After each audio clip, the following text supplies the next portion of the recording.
So many people. So many people to talk to. We're going to talk to Irabeth, but first, I want to get to the bottom of this creepy lady that has joined the party. I've just never liked alcohol. Tastes gross to me. What about like Alka-Pops? That was why Alka-Pops became such a big thing in like the 90s and 80s. Because like they tasted sweet. So like God, I can't even think of. I don't know. There's plenty of Alka-Pops. I'm sure people in chat know what Alka-Pops are. Like basically like anything alcoholic that tastes sweet. Just order orange juice. I mean, that works too. Wait, no, you could have a screwdriver. You could have vodka orange juice, and then it's alcoholic, but it still tastes mostly like orange juice. I mean, I suppose it depends how much vodka you put in it. Copperberg, and that is okay. Ah, cider. Yeah, funnily enough, I can drink liquor by the bottle, but if I drink like a bottle of cider, it kills me. Really hurts my stomach. Too acidic, I think. Camellia looks at you pensively, toying with the snake-shaped bone amulet that dangles from her pale neck. She's thinking about killing us. Noticing your glare. No, we're not glaring. Noticing your glance. I moved the mouse. She flashes you a cold, barely there smile. Greetings. It seems for a moment that she wants to say something else, but the pause grows too long and she slips back into cautious silence. Oh boy. I do not trust this woman at all. Cider makes me pee so much, like twice a bottle. I think that's alcohol in general. Like as soon as it's like when people say when you go to a bar, you have a couple of drinks, and then you go to the bathroom, people always say, "Oh, you've broken the seal now."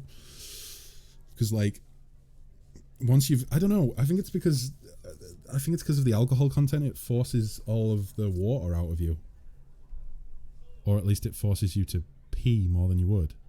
Or maybe it's just your body trying to get rid of all of the poison that is alcohol. But yeah, like, I'm the same. If I drink anything alcoholic, within half an hour, I'm like, oh, I need to go to the toilet. And then 5 minutes later, I'm like, oh, I think I need to go to the toilet again. Tell me about yourself, Camellia. You want to know more about me than you already do? Why? Camellia arches a dainty brow. I talk to the spirits of this tormented land, and they guide me in battle. I'll help you fight the demons, and I swear that you can rely on me in this matter. Isn't that sufficient? How did you learn to wield a rapier so well? I had good teachers, although they don't get credit. They don't get all the credit. I'm a most diligent student. Camellia licks her parched lips. She is all kinds of creepy. Your amulet is quite unusual. Where did you get it? Ah, my little trinket. It's so nice of you to notice. But I assure you, this amulet is nothing but a bauble. Can a lady not be drawn to beautiful, useless things?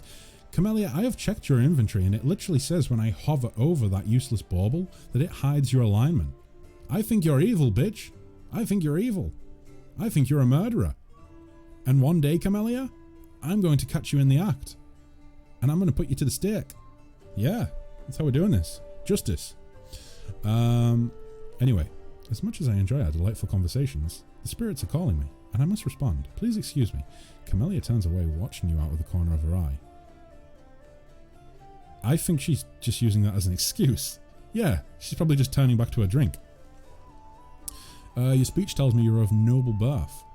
Camellia laughs, her practiced musical laugh, as she watches you from under lowered lashes.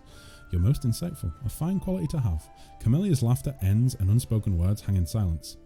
Oh, so it's just that awkward innocent until proven guilty, bruh. I don't know with this one. You know, like, there's no smoke without fire. Why would she be wearing an amulet that hides her alignment if she's not evil? Plus, when we found her, she was hanging about over a dead body that hadn't been killed by demons. And I believe she had her weapon drawn. Because it's pretty, she said so. That's the only logic it needs. That's the only logic she needs. It's pretty. Still, I believe being of noble birth does not give anyone the right to look down on others. Forgive me if my questions disturb you. I couldn't resist such a noble and beautiful lady. Fuck that shit. We're not going anywhere near crazy. Crazy is not worth it, okay? It's not worth going near crazy. She'll kill us in our sleep. It's gonna happen, okay? If we flirt with the crazy lady, she'll cut us up. There's nothing wrong with being a noble. People are not born equal. I mean, yeah, realistically, there isn't anything wrong with being born a noble, because people, I mean, that is true. People aren't born equal, but I still don't think that people should look down on others. Well, I suppose we all have our good and bad qualities. You know what, let's just be diplomatic. Yeah, I suppose we all have our good and bad qualities. I wouldn't have pegged you as a philosopher. I'm not. I'm a dumbass on the internet, but, you know, occasionally I come out with something that people say that sounds wise, vaguely. I don't know. Either way, I have to go. We could talk later when more dialogue options unlock, possibly, maybe. I won't keep you. The dawning smile on Camellia's face freezes and quickly dies away. She is so fake. You have to schmooze with her to get the truth. Everything about her is so fake. Like, she doesn't even try to hide the fact that she's evil. Oh, you know what? We haven't... oh, what is Nenio looking at? Did she draw that, or was that already there? I don't know. Let's go and have a little bit of a pick-me-up and talk to the wonderful little girl of the party, Ember, who's just a bursting beam of sunshine. Okay, we've already talked to her. I can't get any feel-good feelings from Ember. Although, no, yesterday talking to her made me sad, because she has a sad backstory. So maybe not. The Defender's Heart is a splendid choice for the Crusade outpost. The very sight of these walls brings back fond memories of drinks and revels. The drinks were really good, by the way. Most people say that you are deliberately trying Queen Galfrey's patience. Is that true? Does it even matter? All of Mendevian high society has declared war on me. They either despise me or they're trying to steer me back onto the right path. And I am doing everything in my power to keep them on their toes. I relish the prospect of all the fun this messing Canabras will bring. Darren grins from ear to ear. I shall either commission a song about the great Canabras for a fiasco from a certain talented bard, or confuse the jewelers with a rather tall order. A batch of silver dragon toys with detachable heads. Give me a week, and they will be in every shop in the capital. I mean, that's disrespectful as fuck. You should make it sure it's really easy to rip the rings off your dragon trinket as well. Kids are going to love it. Fuck that shit. The heroic dragon who died for our future deserves respect, not your mockery. She's dead. She doesn't really care. And I shall enjoy 3 or 4 minutes of rather pleasant thoughts about the rage of those sanctimonious fools who pestered me the most. May I ask you a few personal questions? You can try. Okay. Insightful. I've heard stories about the tragedy that befell your family. I hope you don't feel obliged to offer me your insincere condolences on this unfortunate occasion. My whole family, my entire noble line, they all died. And demons are to blame. It's not like I actually loved any of my relatives except for my mother, but what's gone is gone. The family crypts are full of corpses, all covered in dust and shadows of the past. What do you cherish most in life, Darren? There are far too many things that I cherish to fit them into a single conversation. Believe it or not, I might be one of the most life-loving people you've ever known. Darren smiles. His eyes are gleaming with something different than his usual impudence and irony. There's a dreamy air about him all of a sudden. I rarely meet anyone who embraces the joys of living as enthusiastically as myself. There are so many exciting and beautiful things in the world. It should be illegal to waste your time on anything you do not enjoy. And I am not afraid to repeat that to anyone's face, should it be Discari and his demonic horde, or Iomade, the Lightbringer herself. Heyo! Hey, Nicaea, how you doing? Welcome to the stream. What do you hate the most, Darren? The feeling of helplessness, the lack of control over my life. Darren replies without thinking, then he adds with obvious sarcasm, and onion rings, of course. I'd murder the person who came up with those abominations. How am I doing? I'm pretty good, Nicaea. Yeah, we spent the first hour and a half of the stream, or hour and a half of the streaming game, doing all the leveling up that we needed to do on the custom characters, and we created Perrin, our new barbarian companion. Is this the guy that hates paladins? It is. It is the guy that hates paladins. I don't know. This is like a game where I am keeping my friends close, but I am indeed keeping potential enemies in the future even closer. I want to know what makes Darren tick. I want to know what makes Camellia tick. And Woljif, I don't think he's going to be... I think he's a troublemaker, but I think I can get him in line. I think I can get him on my side. I think Woljif needs like big brother material. Like I think he needs a big brother to like look out for him. So I'm gonna look after little Woljif and hopefully bring him back to the side of good and get him to stop being such a little shit. Has Sarah been a good healer? Nicaea, once I've uploaded the VOD for yesterday, I think you should check it out, because we had to defend the tavern from a demonic horde, and Sarah kept the majority of the party up on their feet. The only person that we couldn't keep up on their feet was Reynold. However, he has recovered fine. But yeah, Reynold kind of got ganked. He got ganged up on by like six or seven cultists. Yeah. And we had Sarah act as just like she stood in the middle of the group and she just casted healing and kept everyone on their feet for the majority of the fight. But yeah, it was real tough. Oh boy. If Trilbay's still here, Trilbay, was Irel the only one left standing at the end of the fight? Or no, actually no, she wasn't. On the successful run through of it, I think everyone bar Reynold and Glade was still standing. Drago is here. Wait, did I say Drago? Did I not say Trilbay? Either way, I meant to say Trilbay. Apologies, Drago. I meant to say Trilbay. Well, that's a given. Reynold is the tank. Yeah. I mean, yeah. I just have family as priority. Oh, I understand. Don't worry about it. It's all good. Yeah, I think that's right. Yeah. Like everyone was standing apart from Glade. No, Glade was still standing. It was just Reynold that was down. We managed to get Glade back up. But yeah, it was so intense. I failed the battle twice. However, no, I failed it once. I did it successfully the second time, but it kind of glitched out.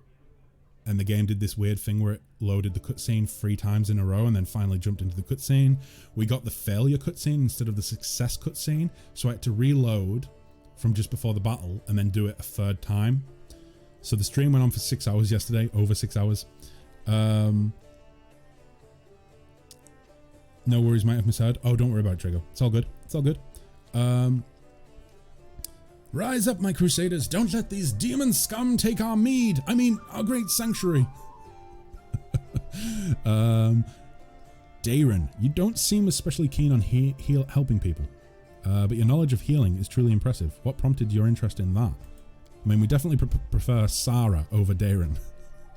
But let's get some insight into Darren's healing.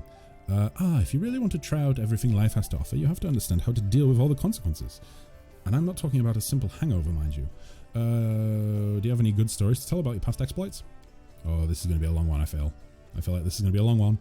I've got plenty, but I have to warn you that even the most outrageous debauchery sounds far less thrilling when you are not the one doing the debauching. Still, since you asked, I suppose the worst mess I've ever gotten myself into was when I staged my own kidnapping.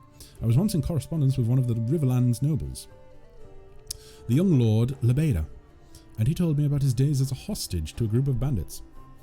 This made me wonder what it would be like, and I thought that it might be fun to set up a little experiment. I've also found a utility item called the Belt Lantern. Sarah should have one. It costs 5 copper. Oh, really? Belt Lantern. I don't know if I've came across Belt Lanterns yet.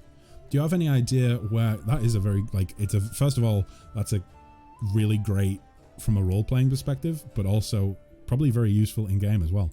Like from from a game rule perspective, because I think fighting in the dark possibly affects combat rolls, but I'm not entirely certain. But yeah, do you know where I can buy one from? I engineered my own kidnapping by a certain gang for a chain of intermediaries and hired actors. These fellows took the job very seriously. They caught me by surprise, killed my 2 bodyguards, and even tied me up. Of course, the whole thing seems preposterous now, but it seemed like an ingenious idea at the time.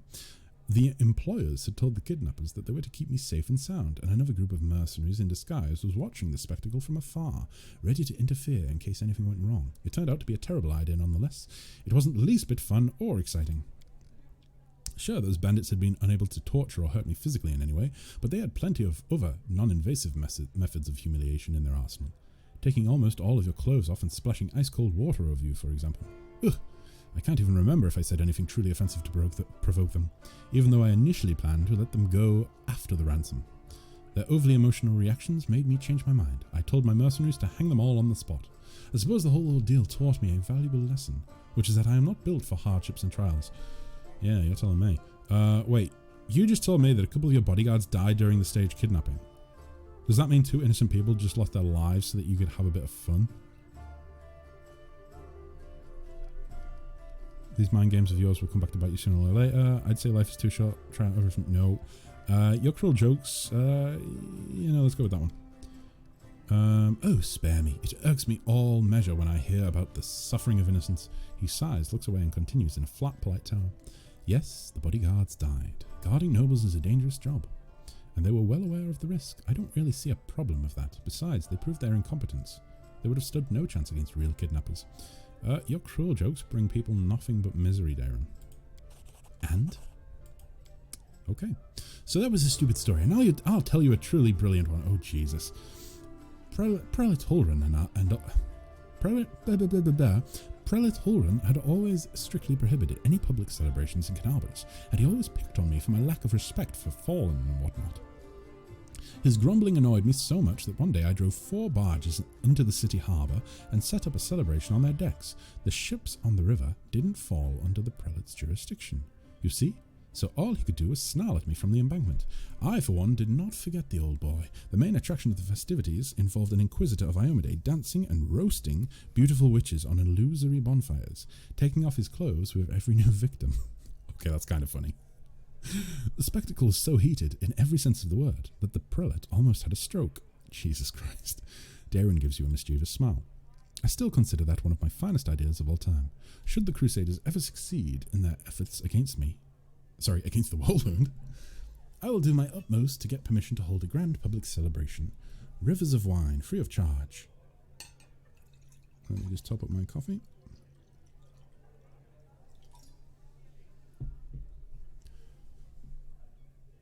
An obligatory parade and a carnival in the evening.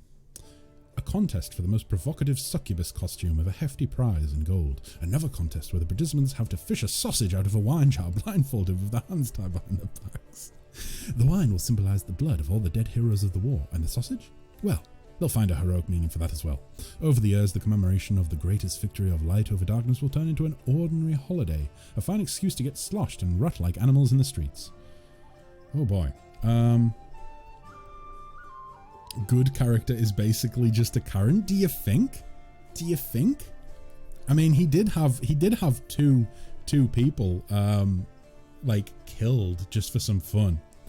Let me see. Belt lantern is a utility item in Pathfinder Wrath of the Righteous. Utility items in Pathfinder Wrath of the Righteous can be used for very passive effects to enhance the player's quality of life throughout the game. The magical lantern emits a soft light. It can conveniently be hooked to a belt. It doesn't say where to get the belt lantern. I'll look into it. I'll see if I can find it. Do you enjoy being mean to everyone? No, you know what? Let's just leave it. I have no more questions, Darren. I hope this conversation was at least the slightest bit amusing. Yeah. I should go. Goodbye. We've talked to you long enough. And I think we've covered everyone else besides from Woljif. I'm kind of curious to quiz Woljif on what's going on and maybe if he's lying. Your friends accuse you of betraying them. That must be hard. Woljif stretches and yawns nonchalantly. It's my first time. Every gang I've been in. I'm always the prime suspect when anything suspicious happens. Yeah, because you've betrayed every gang that you've been in. There, because I'm a thiefling. Here, because of my reputation. And what kind of friends are thieflings to me, I ask you?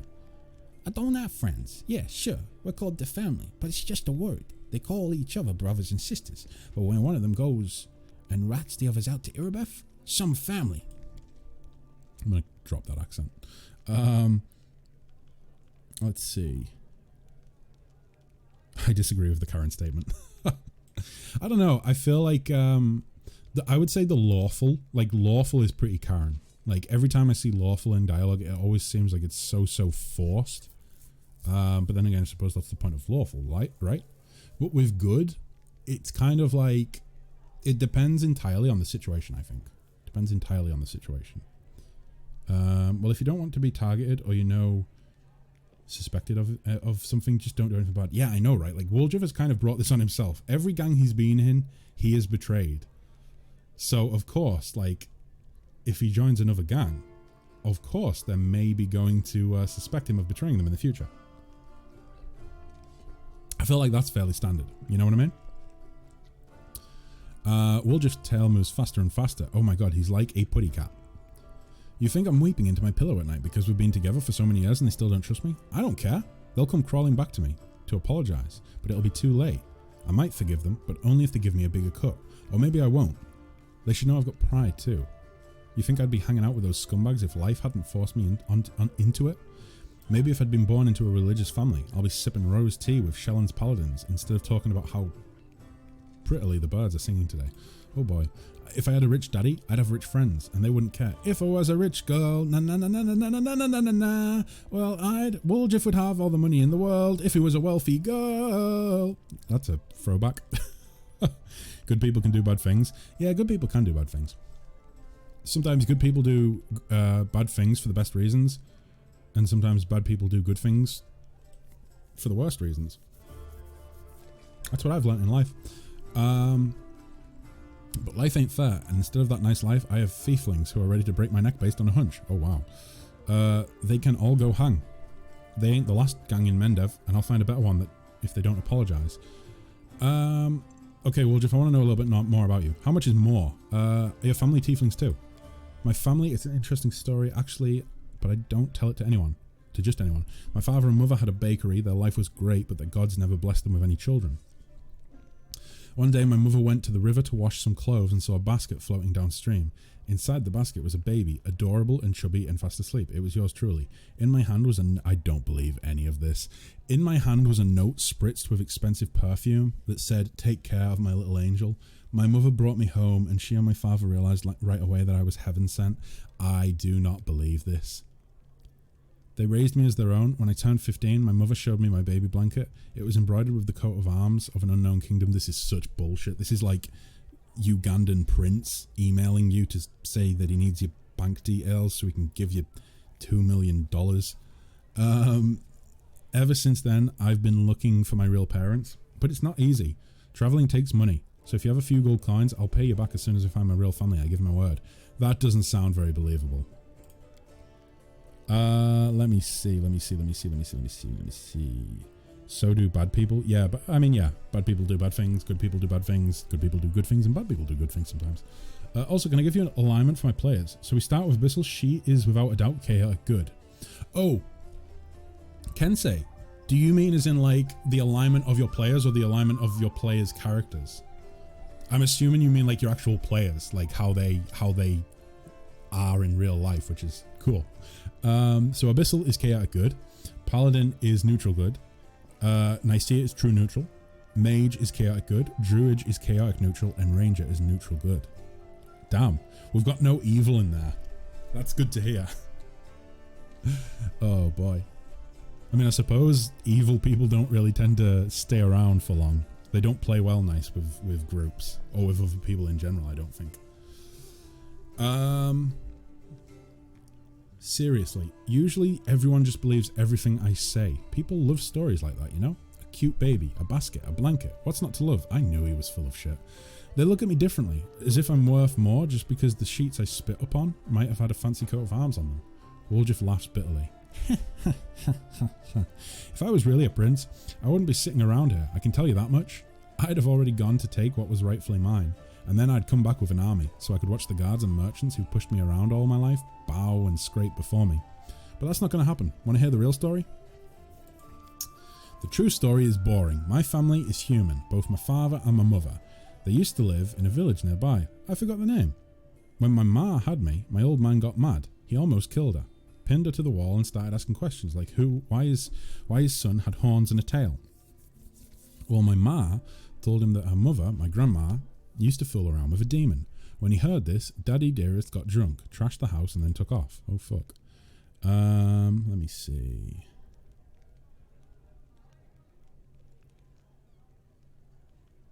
To me, an evil person is someone who acts with malice. Yeah. Evil doesn't have to mean like the typical view of like, you know, evil. It can very well just be someone who acts with malicious intent a lot of the time. Like this, like someone who's selfish could be considered to be evil, but then again, someone who's selfish could also be considered to be good. Yeah, I don't know. Yeah, Paladin is very laid back. Nicaea is not happy with true neutral. I do not have the alignment of a druid. No, never. I think most people that I'm friends with, I would probably classify them as good, you know? I feel like neutral. I don't know. I feel like with neutral, it's so difficult to post, like, to analyze people that you know with the alignment system. Because life feels so much more complex than the system allows. That's why I kind of like how Pathfinder does it, where you pick your alignment, but it kind of shifts slowly. And I don't think there's a feature for that. I don't think there's a... Sorry guys, the dog has farted and it stinks. I don't think there's a feature for that in D&D. There might be a homebrew one somewhere. I should look into it. But I would love to have a system where you're basically on a rather than being on a scale of like this is good and this is evil and this is lawful and this is neutral, I would rather be on like a 3D sort of representation where you can flow and move depending on your choices. But that would be quite cool. Very difficult to do probably, but quite cool. There's a difference between being selfish and taking care of yourself. Oh, that definitely. There's 100% a massive difference between being selfish and taking care of yourself. Someone who's selfish is someone who has everything they need and they still want more and they still only think of themselves. Taking care of yourself might mean that you need something for your well-being, and so you give that to yourself. And it might mean that it comes down to a choice of, well, I need this, but someone else also needs it, but I'm going to take it because I need it. I need to look after myself.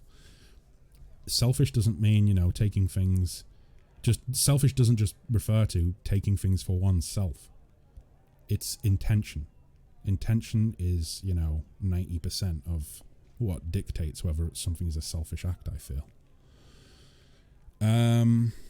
You are neither chaotic or lawful, and you're not good or evil. You act in such random and organized ways. You also can be the goddess person on the goddess person on Earth and the worst one.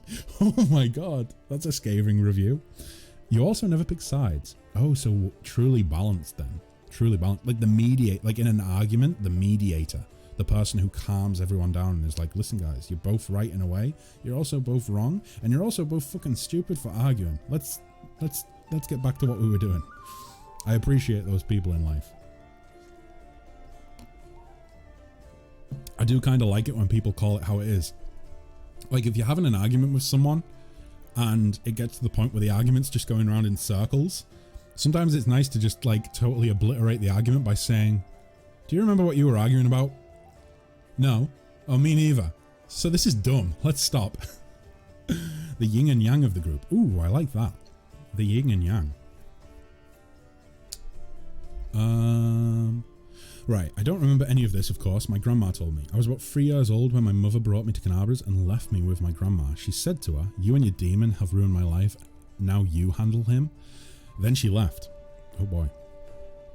I haven't seen her or my dad since. She did leave a blanket though. That part was true, but my grandma burned it because it was infested with lice. Jesus. It wasn't even good enough to use as a rag. Ugh. Good boy. You think after all that my grandmother saw the light, felt rightly ashamed and kissed my horns? I wish. Wardriff grins nastily, his yellow eyes flashing.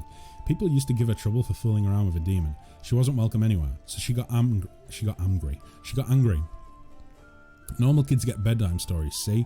But the only tales I got told were how my dad was worthless, my ma was a slut, and I was demon spawn that no one cared about. She only kept me so I could help around the house and steal things she needed. So that's the truth. Jesus Christ, he has a bit of a dark story. I think a lot of the characters in this game do seem to have like some troubled background. What do you mean I do pick sides? Like that one time I sided with you when you and Mage, when the both of you argued about where to eat out. I do not believe in merciful lies. Brutal honesty is true mercy. Merciful lies are a trap to be set off. I mean, I do agree that even if the truth is painful at times, it is better to tell the truth. You know, like I do tend to operate with the rule that the truth should be told as often as possible. And yes, people make mistakes and people lie. That's human nature. People make mistakes, and people do lie. But I think it's important to try and strive as often as you can to tell the truth, even if it's going to be an uncomfortable truth or something that might not make you very popular. I think it's important to tell the truth and be true to yourself. So yeah, I would agree with what you're saying, Drago. But in terms of merciful lies, some people find comfort in that, and to each their own. You know, who are we to dictate what is right and what is wrong? I suppose that's kind of the viewpoint I have on it. Ultimately, people can do whatever the hell they want. You know, I do what I want, they do what they want. We should all just have freedom to live our lives and dictate our own morals, I suppose. After you stopped us from arguing and held a vote for the rest of the group, they picked the place I suggested, so does it really count? No. Oh my god. So suck it up, you true neutral. Oh boy. Nicaea, question. Why does true neutral seem so dirty to you? And this is a genuine question. I want to know. Like, why does true neutral seem like such a like a negative thing? Because like I actually kind of agree in a way. True neutral does seem like neutral in anything, like neutral good, neutral well, true neutral and neutral evil. In a way, it's kind of like, I suppose one way of looking at it, if someone was to say you're neutral something, would be like, oh well, you're saying that I'm sitting on the fence. I don't lean towards law and I don't lean towards chaos. But like other than that, I don't know. Because I'm loud and very chaotic. That's okay. Maybe not so yin and yang then. But then again, if you're balanced, then I suppose very yin and yang. Telling me a mage to shut up is not chaotic nor loud. It depends how loud she says it. If she screams it, then maybe. You think... Oh no, wait, now I've read this. Tell me the real story of your family. He just told us it. Yeah, we've been through this. Okay, how did you become a thiefling?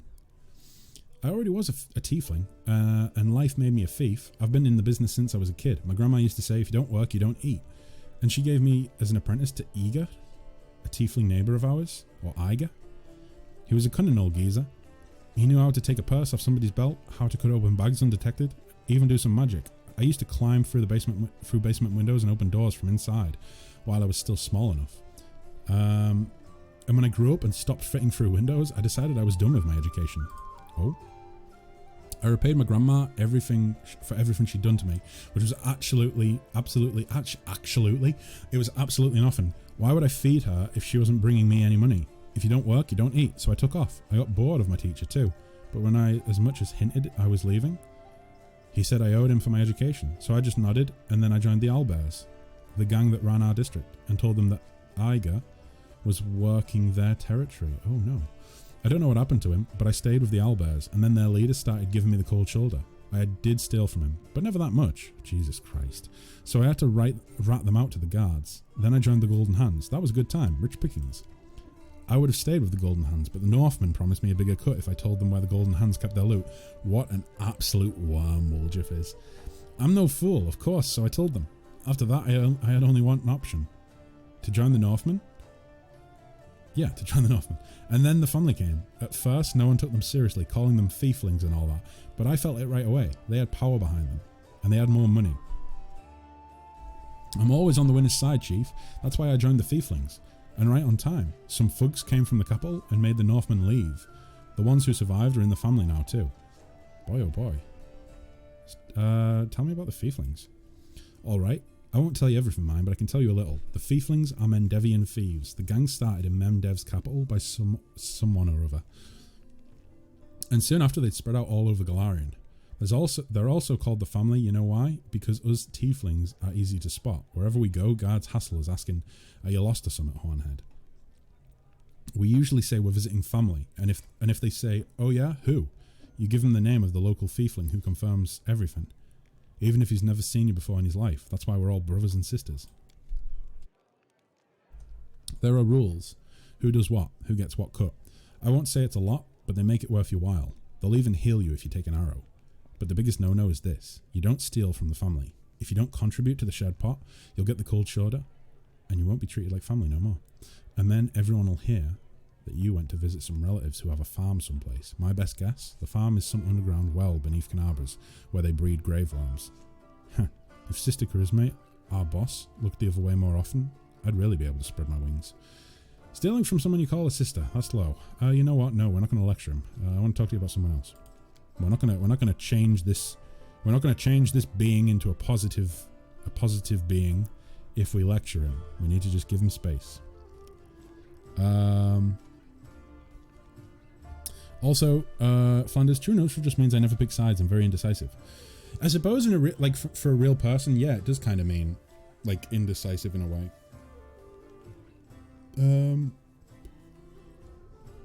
But I think like in D&D and Pathfinder, like RPG systems, I think true neutral just generally means that they're truly free to just do whatever they want. Like they don't feel constrained by, they're not constrained by being good or being evil or being lawful or being chaotic. They just do what they feel in the moment. I think that's why druids and barbarians tend to be, or at least druids at the very least, tend to be true neutral. So yeah, Nicaea is the yin and yang of the group. But you're indecisive and you don't pick a side. Oh god. Drago, welcome back. You always told us that we are in the right and in the wrong, and also you hold votes when one of us argues, and I quote, "All right, you idiots, shut up. I agree with both of your ideas, and I also agree. I also disagree. So how about you two shut your voice holes and let's go to the usual place." Drago. Now I will say there is one thing I will make exceptions for in truth, and that's where there is true danger in telling the truth. Yeah, that's why when I said before about the kind of rule that I take in life with truths, I did say that it's the rule that I kind of follow is that it's important to tell truths. It's important to tell the truth more often than not. But you tell the truth when you're able, and sometimes you're not able. Sometimes you make a mistake, or sometimes there is danger in telling the truth. Fine, I guess I am true neutral. Why is Druid chaotic neutral? Oh boy, why is Druid chaotic neutral? What do you think of Canabras? I'm not really interested in what he thinks of Canabras. We have a demon. You have demon blood in you. Do you feel drawn to the abyss? Woljif's tail whips back and forth nervously, raising clouds of dust. Why? Are you an inquisitor or something? What's it to you? If I've wronged you somehow, just come out and say it. Don't ask me trick questions. I know how it happens. I used to know a fella. He was married to a sister of a guard. Some shady types got him drunk one night and started asking him suspicious questions about the gods and the queen. So he wakes up hungover with a headache. Someone's mumbling something. It smells like smoke, and his feet are kind of hot. He looks down and there's a fire under him, and the prelate is reading out his sentence. Oh, jeez. That's not what I was trying to indicate at all. Your shadow looks strange. What kind of magic is that? Oh, fuck.